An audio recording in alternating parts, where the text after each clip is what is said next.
নবী মুসা আল্লাহ রব্বে কারিমের জবাবে মুসা কালিমুল্লাহ বলছে, আল্লাহ আপনি আমার মালিক, আপনি আমার সব, আপনি আমার রব। আল্লাহ রব্বে কারিম আপনি বলেছেন আমাকে গম ক্ষেত করার জন্য। আমি তো একজন নবী, কিভাবে গম ক্ষেত করতে হয় আমি জানি না। আমার আল্লাহকে মুসা অতি প্রথম তুমি গমের বীজ সংগ্রহ করো। গমের বীজ সংগ্রহ করার পর এই বীজ তুমি ক্ষেতের মধ্যে ছিটিয়ে দিবা। তারপর আমি আল্লাহ তোমাকে কি করতে হয় বলে দিব। সুবহানাল্লাহ।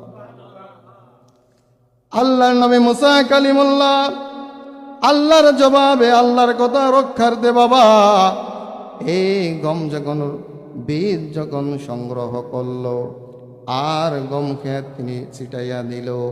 কয়েকদিন পর মুসা কালিমুল্লাহ দেখে গম আস্তে আস্তে ক্ষেত অনেক বড় হয়ে যাচ্ছে। আল্লাহ রব্বে কারিম শিখিয়ে দিচ্ছে, মুসা পানি দাও, বীজ দাও, সার দাও, অনেক যত্ন করতে হবে, অনেক মায়া করতে হবে। যত্ন মায়া যদি ঠিক মতো না হয়, ঠিক মতো যদি পরিচর্যা না হয়, ও মুসা তাহলে এই ক্ষেত থেকে তুমি ফসল পাইবা না। আল্লাহু আকবার। কে শিখিয়ে দিতেছে? আল্লাহ। কে? আল্লাহ রব্বে কারিম বলছে, মুসা কালিমুল্লাহ এ গম ক্ষেত তুমি পরিচর্যা করো। প্রত্যেক দিন ক্ষেতের কিনারে যাবে, ক্ষেত কি পর্যায়ে আছে তা দেখতে হবে, কোন সময় কি প্রয়োজন। ও মুসা তোমাকে তা দেখতে হবে, তা খেয়াল রাখতে হবে।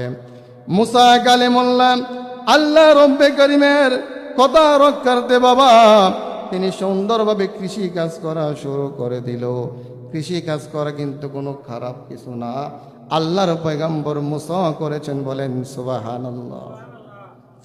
আল্লাহর পয়গম্বর মুসা কালিমুল্লাহ ওই আমার বাবা এরকম ভাবে যখন ক্ষেত পরিচর্যা করা শুরু করে দিল, আল্লাহর পয়গম্বর মুসা বলে, আল্লাহ অনেক মায়া, অনেক মহাব্বত করলাম, অনেক পরিচর্যা করলাম, দিনের পর রাত, রাতের পর দিন আল্লাহ এই ক্ষেত আমি দেখাশোনা করলাম। এখন তো ক্ষেতের মধ্যে ফসল হয়ে গিয়েছে, গম পরিপূর্ণ চলে আসছে, এখন পাকে গিয়েছে, কাটার প্রয়োজন। আল্লাহ রব্বে কারিম বলছে, মুসা